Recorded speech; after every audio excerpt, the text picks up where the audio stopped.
Bom, agora que a gente já estudou um pouquinho sobre as vanguardas europeias, a gente já sabe tudo que é importante para que a gente possa responder as questões com tranquilidade.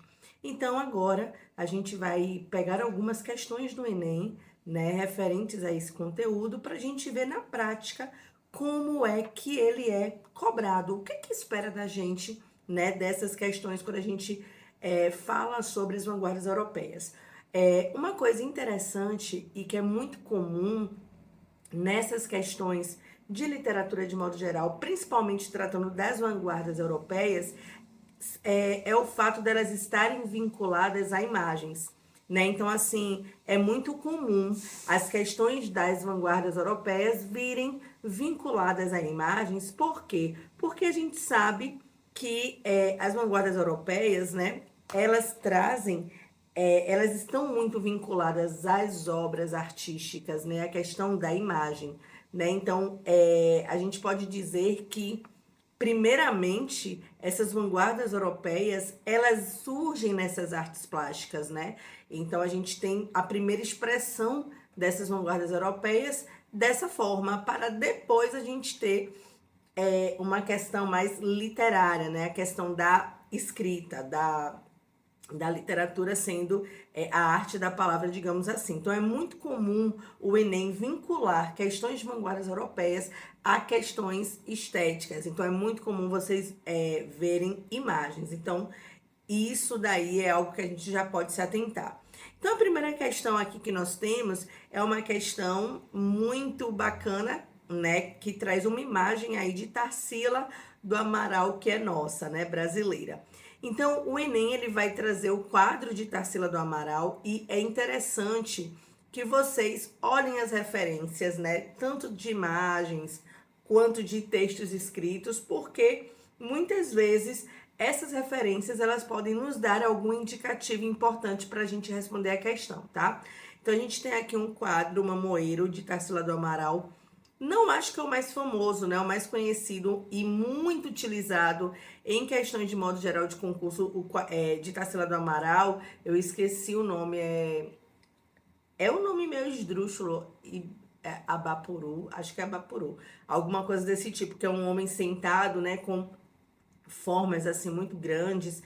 Então é um quadro muito conhecido, mas esse quadro aqui, o Mamoeiro de Tarsila do Amaral, é muito nítido o que é dela, né? Pelas formas, pela maneira que ela traz aí as imagens, né? Me lembra muito Pablo Picasso, porque as imagens de Pablo Picasso eram muito características dele, né? Então vamos lá, vamos para a questão.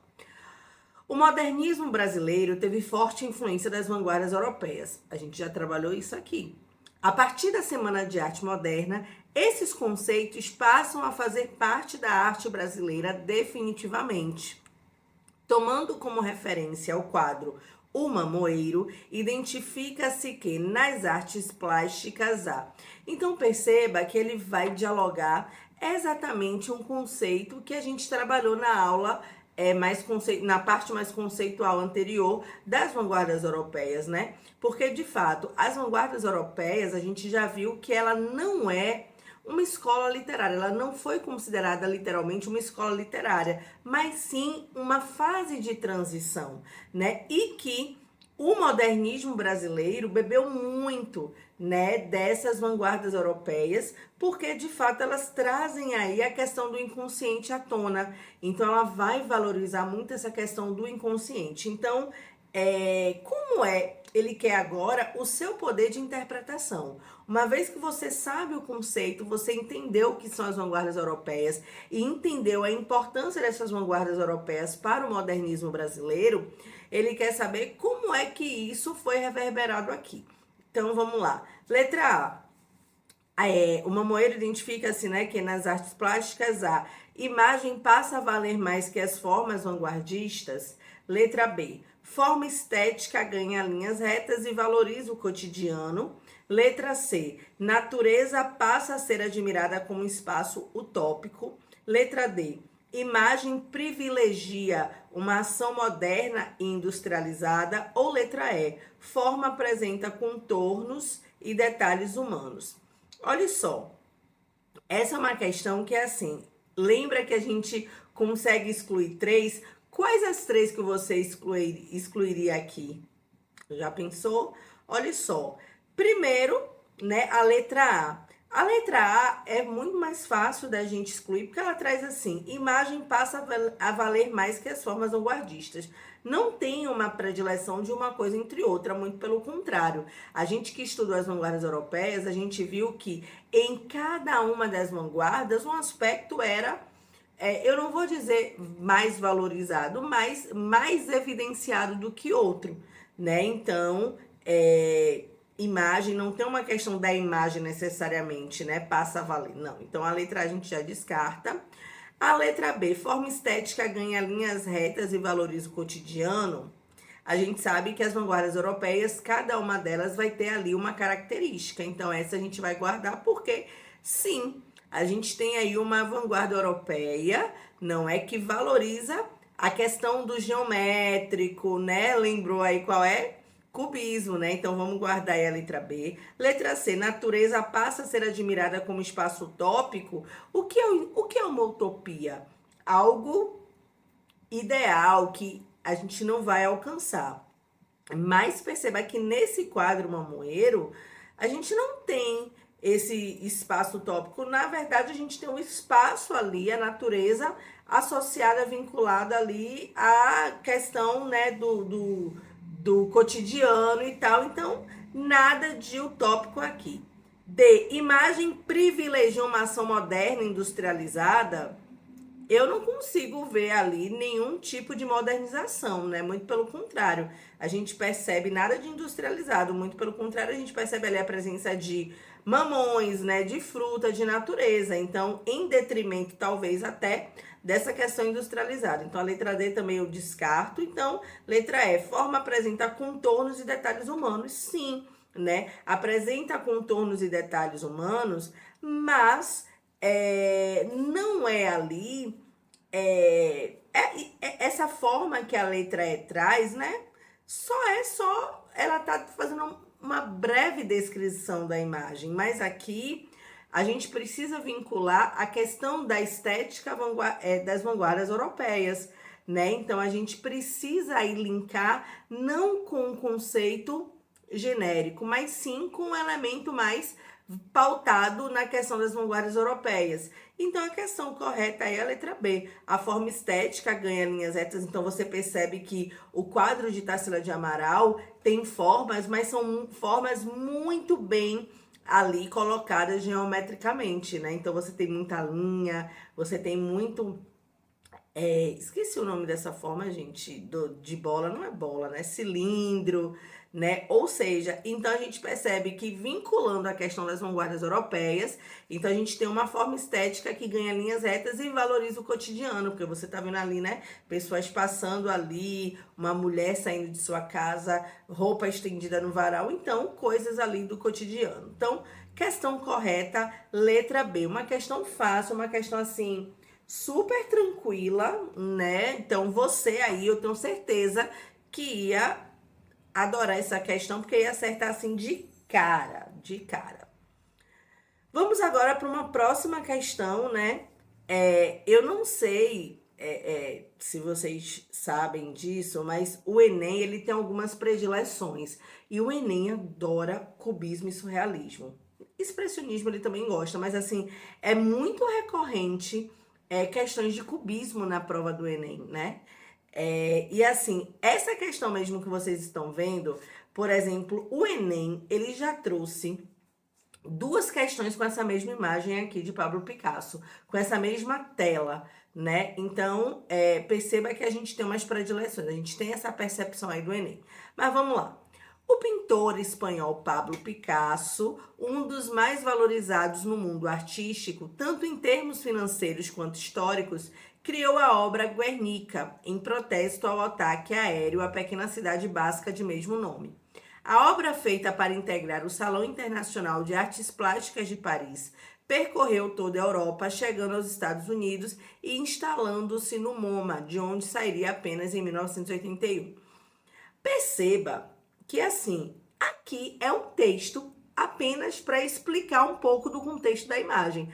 Agora, quando a gente lê o comando da questão, que é o seguinte: essa obra cubista apresenta elementos plásticos identificados pelo.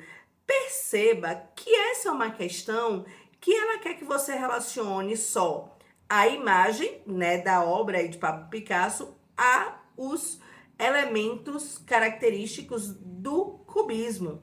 Claro que lendo, né, uma pessoa que nunca viu essa obra, né, que não entendeu, que olhou assim, teve aquela primeira impressão e não entendeu nada, se lesse de fato o texto, né, dá para entender o contexto da imagem, ao qual ela está se inserido, né, porque tem umas figuras assim meio, né, distorcidas e tal, né, mas aí a pessoa entende, ah, não, de fato ali, né, tem pessoas gritando, né, pessoas ali caídas, né, como se fossem mortas, porque pelo contexto que a gente entende, né, dá pra gente já ter essa visão. Entretanto, não é uma questão que necessariamente, né, você, obviamente que estudou, que sabe, não ia precisar ler esse texto, né? A gente vai procurar esses elementos justamente dentro do que está posto aqui pra gente. Então vamos lá. Mais uma vez, essa obra cubista apresenta elementos plásticos identificados pelo horror da guerra de forma fotográfica, com o uso da perspectiva clássica envolvendo o espectador nesse exemplo brutal de crueldade do ser humano. B. Esfalecamento dos objetos abordados na mesma narrativa, minimizando a dor humana a serviço da objetividade observada pelo uso do claro e escuro. Letra C. Painel ideográfico monocrático que enfoca várias dimensões de um evento, renunciando à realidade, colocando-se em plano frontal ao espectador. D. Uso das formas geométricas ao mesmo plano, sem emoção e expressão, despreocupado com o volume, a perspectiva e a sensação escultórica. E letra E. Uso de vários ícones que representam personagens fragmentados bidimensionalmente de forma fotográfica livre de sentimentalismo. Essa é uma questão, assim, muito perigosa. Essa é uma questão, assim, perigosíssima. Por quê? Porque ela traz alguns elementos que podem fazer com que o candidato, não você, obviamente, mas pode fazer com que o candidato caia na pegadinha. Eu descarto a letra A. Por quê? Porque ele quer saber, ele quer que você lembre quais são as características aí do cubismo. E aí ele vai trazer, olha como o Enem faz a coisa. Na letra D, ele já começa, ó, uso das formas geométricas. Já sei essa a resposta. Por quê? Porque sabemos que uma das características do cubismo são as formas geométricas, mas ela vai estar errada. Vou explicar o porquê, mas calma lá. Vamos para a letra A. Horror da guerra. Fala do horror da guerra, essa alternativa. Não é isso que vai fazer com que essa obra seja cubista. Não é isso, não é o fato temático, mas sim a forma que isso é exposto. Então, letra A a gente descarta. Letra B, olha só, minimizando a dor humana, esfalecamento dos objetos abordados, papapá. Olha só, também não é a questão da objetividade. Olha o que ele traz aqui, a dor humana, minimizando a dor humana. Primeiro que ele não minimiza. Se a gente for analisar o quadro, a gente percebe que há muito a representação disso, né? Você vê que tem pessoas ali no chão, bocas abertas, então ele não minimiza. E outro ponto interessante, objetividade. Não é. Lembra que um dos pontos das vanguardas europeias, de modo geral, que elas têm em comum é o quê? O inconsciente. Olha Freud aí falando. Então, se a gente está falando de inconsciente, a gente não está falando de objetividade. Então, essa letra B também a gente já vai descartar. Letra C. Painel ideográfico monocrático. Perceba, monocrático, ó, uma cor só, nada de muitos tons. Que enfoca várias dimensões de um evento, renunciando à realidade, colocando-se em plano frontal ao espectador. Perceba, é interessante aqui, de fato, é monocromático, né? A gente não tem muitas cores, então ela é mono. Enfoca várias dimensões de um mesmo evento. Então, a gente tem um evento que é a guerra, né, de Guernica, que a gente leu aqui no textinho, e a gente tem numa única obra, a gente tem ali várias dimensões, vários aspectos desse evento que é a guerra. Então, a letra C é uma possibilidade aí forte, um forte candidato aí de ser a certa. Vamos para D? Aí a D vem, né? Uso das formas geométricas. Ah, já sei, é essa. Vamos ler o resto. Uso das formas geométricas no mesmo plano, sem emoção e expressão. Perceba, essa parte de sem, nem vou ler o resto, sem emoções e expressão, muito pelo contrário. A gente percebe na obra a expressão de dor, muitas vezes, de agonia, de angústia próprias da guerra. Então a letra D aí, infelizmente, ela, olha a pegadinha, ela começa certa, mas já depois começa a desandar. Então letra D a gente descarta. Letra E, uso de vários ícones que representam personagens fragmentados bidimensionalmente de forma fotográfica livre de sentimentalismo. Ela também está quase certa, mas ela não está livre de sentimentalismo, muito pelo contrário, né? Ali você tem a expressão, o sentimento ali evocado a todos os momentos. Vamos lá para a próxima questão. Gente, eu tô olhando aqui para baixo que eu tô com a tela do notebook, tá? Então, por favor. Próxima questão. Outra questão aí também, né, de vanguardas europeias. Vamos aqui. Fernando Léger, artista francês envolvido com o movimento cubista, percebe que o Enem adora o cubismo? Tinha como princípio transformar imagens em figuras geométricas, especialmente cones, esferas e cilindros. Isso a gente já sabe porque a gente já está estudado, né? Então a gente já sabe o que é que o cubismo faz. A obra apresentada mostra o homem em uma alusão à Revolução Industrial e ao pós-Primeira Guerra Mundial e explora o quê? Né? Então a gente percebe, né? Dá uma analisada aí, parecem mãos robóticas, né? Mas aí a gente tem aí a questão dos cones, dos cilindros, enfim, a questão. E é interessante, olha o nome da obra, Soldados Jogando Cartas, né? Então a gente percebe que as mãos acabam, uma vez que o título da obra é esse, a gente entende que as mãos, né, estão ali fazendo aquele movimento de jogar cartas. Então vamos lá, quais são as opções? A gente já sabe que está falando de cubismo. Letra A. As formas retilíneas e mecanizadas, sem valorização da questão espacial, então é isso que a obra explora. B. A forma robótica dada aos operários, privilegiando os aspectos triangulares. Letra C. A força da máquina na vida do trabalhador pelo jogo de formas, luz e sombra. Letra D. Os recursos oriundos de um mesmo plano visual para dar sentido à sua proposta. E letra E. As formas delicadas e sutis para humanizar o operário da indústria têxtil.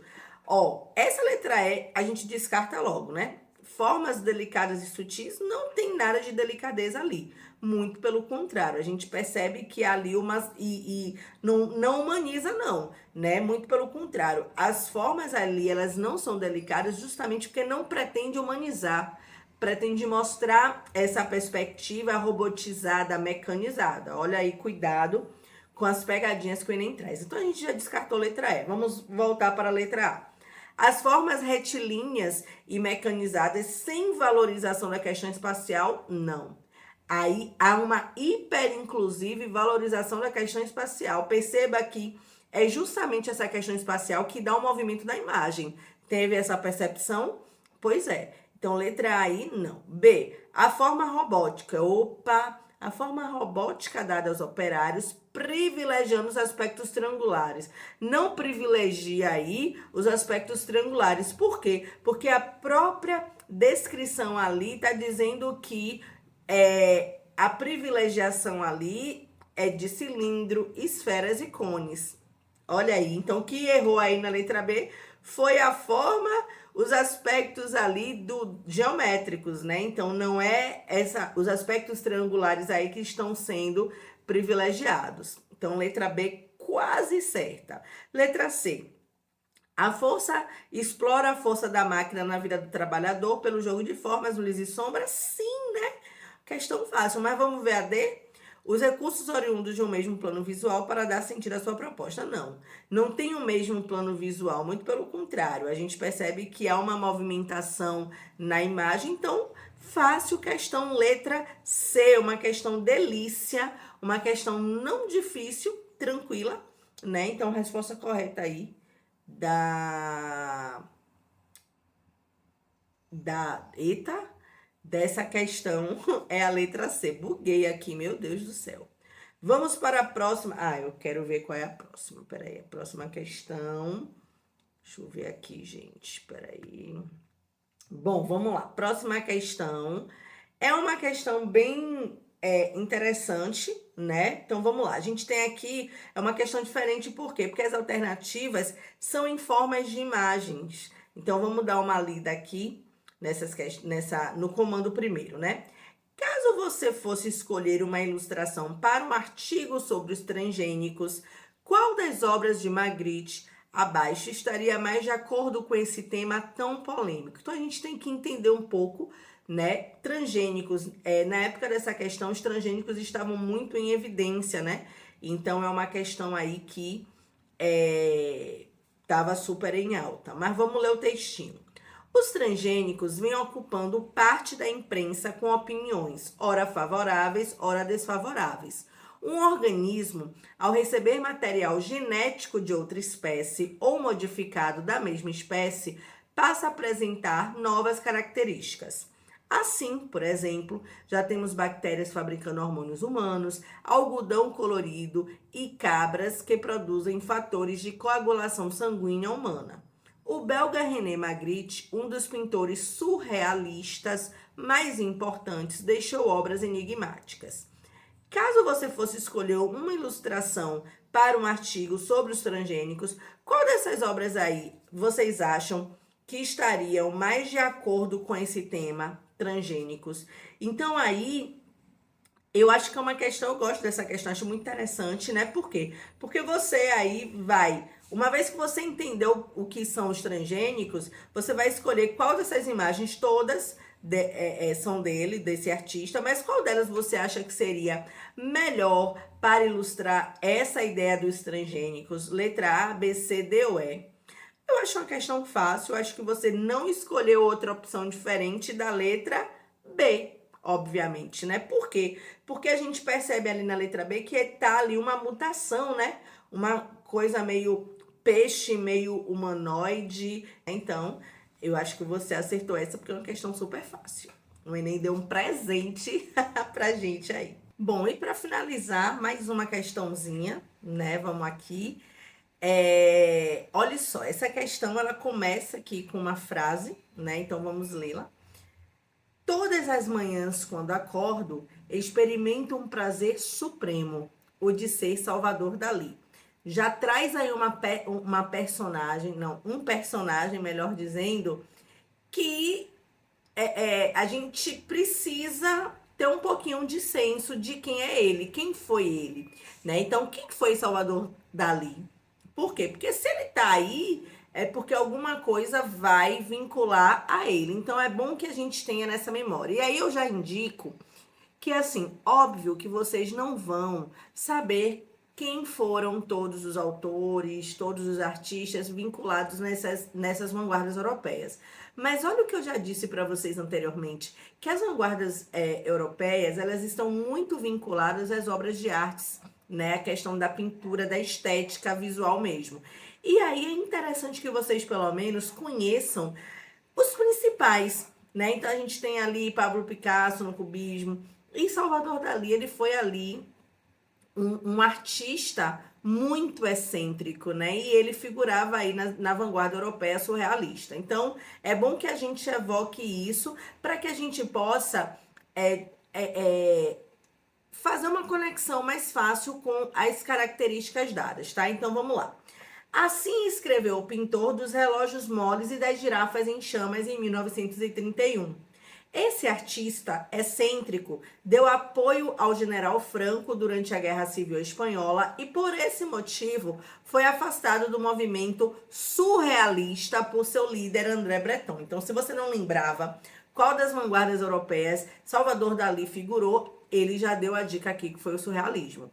Dessa forma, Dalí criou seu próprio estilo, baseado na interpretação dos sonhos e nos estudos de Sigmund Freud, denominado método de interpretação paranoico. Esse método era constituído por textos visuais que demonstram imagens. Então, ó, já está nos dando aqui alguma pista. Então, vamos lá. Esses textos, né, demonstram imagens de quê? Qual tipo de imagem que a gente consegue perceber, né, nesse surrealismo? Vamos lembrar, surrealismo já, ó, uma coisa surrealista, uma coisa assim, além do que é real. Então, vamos lá. Letra A, demonstram imagens de quê? Do fantástico, impregnado de civismo pelo governo espanhol, em que a busca pela emoção e pela dramaticidade desenvolveram um estilo incomparável. Pode ser, o fantástico, né, tem a ver. Vamos segurar esse letra A. B, do onírico. Onírico tem a ver com sonho, né, fantasia. Que mistura sonho com realidade, inconsciente com universo único ou pessoal. É uma boa opção também, vamos segurar. C, da linha inflexível da razão. Nem vou ler o resto, porque, ó, linha inflexível da razão. Gente, que razão tem no sonho? Ó, é subjetividade, ó, surrealista, uma coisa, ó, surreal. Então, tem nada a ver com razão, nem vou ler o resto, porque a gente já vai descartar essa C. D, do reflexo que, apesar do termo paranoico, possui sobriedade, nada de sobriedade vai ter aí no surrealismo. Então, também nem vou ler o resto, já descartei. Letra E, da expressão e intensidade entre o consciente e a liberdade, declarando amor pela forma de conduzir o enredo histórico dos personagens retratados. Da expressão intensidade, sim, poderia ser. O que faz com que a letra E esteja errada? Entre o consciente e a liberdade. Não tem nada de consciente. Surrealismo tem a ver com o inconsciente, né? E o próprio texto aí, ele traz, ó, interpretação paranoica, né? Interpretação dos sonhos, Sigmund Freud. Então, Sigmund Freud e consciente, gente, são duas palavras que não combinam, né? Freud aí, ele traz o estudo do inconsciente. Então, aqui eu fico entre a letra A e a letra B. O que é que vai fazer com que uma esteja certa e a outra errada? Vamos lá? Bom, na letra A, esse método era constituído por textos visuais que demonstram imagens fantásticas, sim, né? Impregnado de civismo, não. Então, assim, de fato, há uma busca pela emoção, pela dramaticidade, mas essa questão que não necessariamente era impregnado de civismo pelo governo espanhol. Não, por mais que Salvador Dalí ele tenha de fato vinculado, apoiado, né, o general Franco durante a guerra lá da Espanha, mas isso não quer dizer que as suas obras refletiram esse posicionamento dele, certo? E aí, essa é muito interessante. Por quê? Porque o texto ele pode induzir alguns candidatos, não você, obviamente, a responder a letra A como certa, né? Então, ela é uma questão meio tendenciosa ao texto, né? Então, não. Letra B, demonstra imagens do onírico, né? Questão de sonho, que mistura sonho com realidade, inconsciente com o universo único ou pessoal. Então, o surrealismo, o sonho, gente, ele é único, ele é pessoal. Então, as imagens criadas por Dalí, elas trazem muito a questão, essa mistura, né, do que é sonho. Tem um quadro mesmo que eu não vou lembrar o nome, que eu sou péssima de nome, que ele traz, assim, imagens muito grandes, uma mistura de gente com bicho. Então a gente percebe que há uma mistura, né, entre realidade e ficção, e fictício, e sonho, e surreal, uma coisa assim, utópica. Então a resposta correta é a letra B. Não é uma questão difícil também, mas de fato essa letra A poderia pegar algumas pessoas desavisadas. Então cuidado. Obviamente que eu sei que não é seu caso, né? Você tá aqui comigo, então você sabe que comigo a resposta é só a certa. Beijos pra vocês. Até a próxima aula, que a nossa próxima aula é sobre o quê, meu Deus? De literatura. A gente fala... Ah, não, isso é óbvio. Se a gente falou de vanguardas europeias, agora a gente vai falar de quê? Modernismo, né? Então vamos lá, que modernismo é uma aula extremamente importante, como todas as outras. Mas é um assunto muito caro no Enem, mas eu sei que você não vai perder. Fica comigo. Fui! Bons estudos!